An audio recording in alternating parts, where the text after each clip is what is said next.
gotta.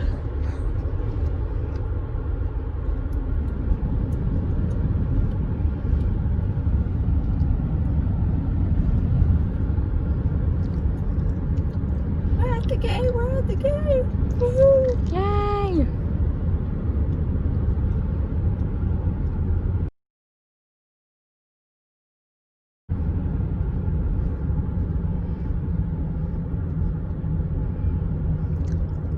Are we all good to drive straight through? Yeah. I don't have to pee.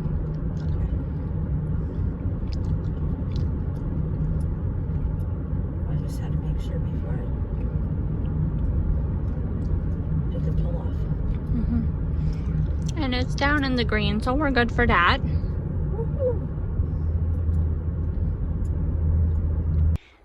And the Algonquin setup.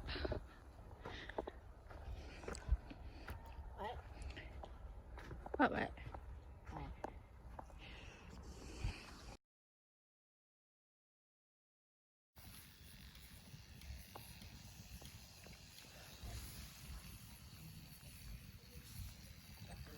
Making dinner, or well, getting it started a little.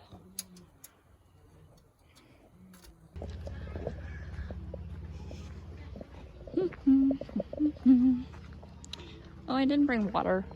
Poop.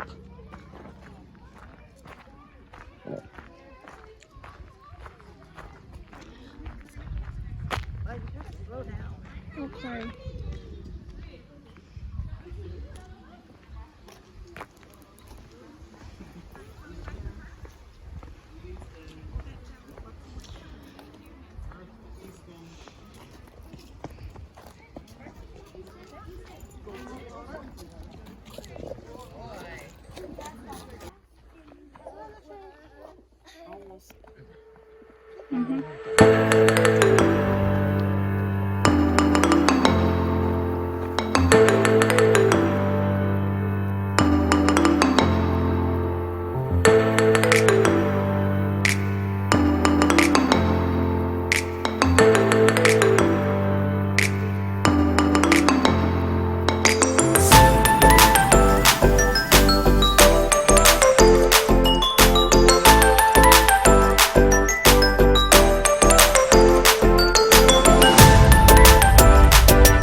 was this one again? That's one note.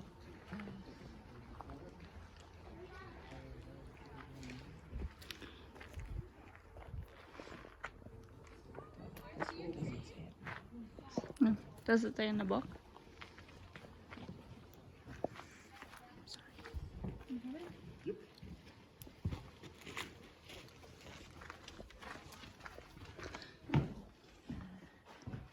So they stored the.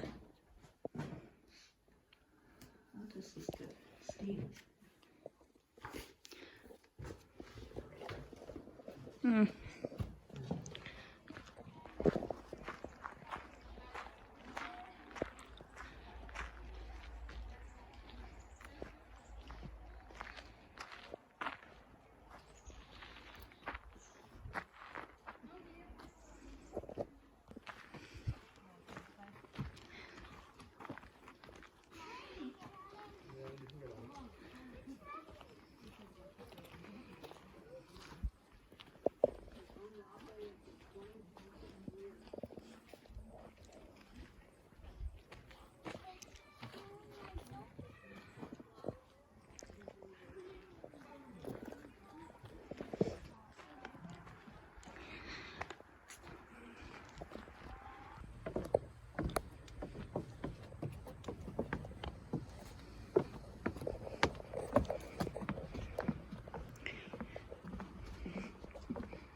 This is the first of approximately 75 big white pines that you'll see on this trail. Note the dark furrow bark and the graceful, widely spread, spaced branches with their soft, almost feathery layers of foliage.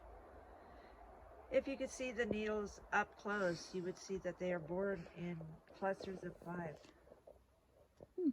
This helps distinguish the white pine from the red pine and the jack pine, Algonquin's 2 other native pines, and from Scots pine, a European transplant that grows in many places along Highway 60.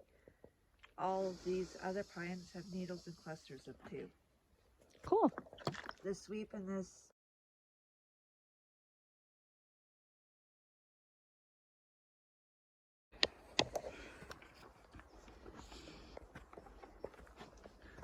life's not so little problems. White pines can grow just about anywhere in Algonquin Park, even out in the middle of very wet bogs. But just because they can tolerate a wide variety of soil and moisture conditions, it doesn't mean that they have an easy time in life. The fact is that big white pine trees like the ones you see here represent an extraordinary combination of good health and good luck. To begin with, even though a single tree may produce tens of thousands of seeds, the vast majority are eaten by mice and squirrels. Ew. Second, assuming it gets past the rodent gauntlet, a white pine seed is so tiny that the first minuscule root it puts out may be utterly unable to penetrate the dead leaves it will likely land on. When that happens, the potential forest giant dies before it even gets started.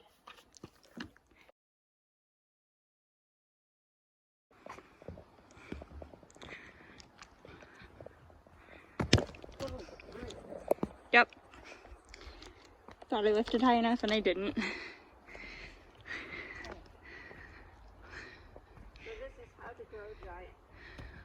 Oh, well, it's a giant, all right.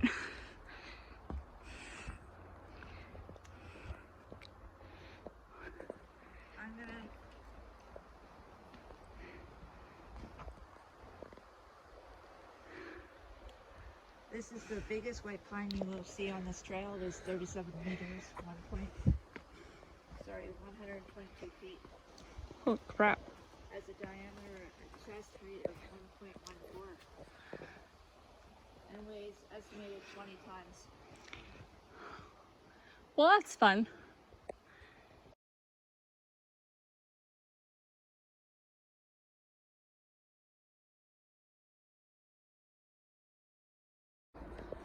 So, What exactly are we supposed to be looking at here? That? maybe that. Maybe that? The decay? Yeah, the bigger they are, the harder they fall. As big as many of the white pines along this trail are, they are still short of achieving their potential. White pines growing on good, moist, wet side. Algonquin sites can reach ages of 350 years. Heights of 45 meters, 148 feet.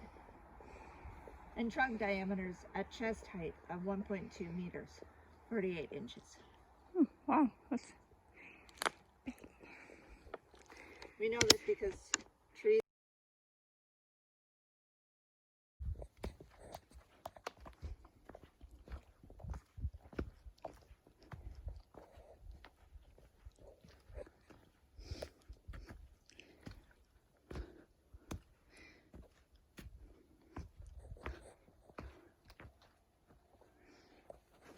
So this is a story to tell.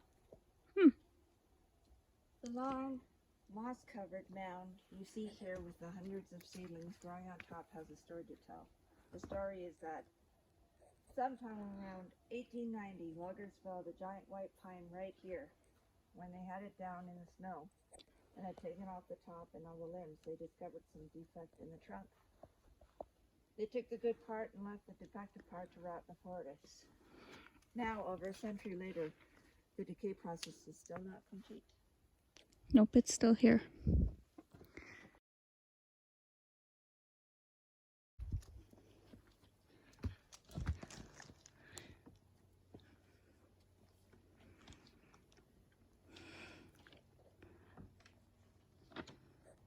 Whispers from the past. The fence at this post around the barely visible foundations of a very old saw log camp, which we think operated in the winter of 1887 and 88, and possibly for a few seasons after that. There were 3 buildings, a bunkhouse, a cookery with adjoining root house, and a small office. The foreman and the camp clerk, if there was one, would have slept in the office, and the cook and bull cook would have slept in the corner of the cookery. The other 46 men probably would have all slept in the bunkhouse.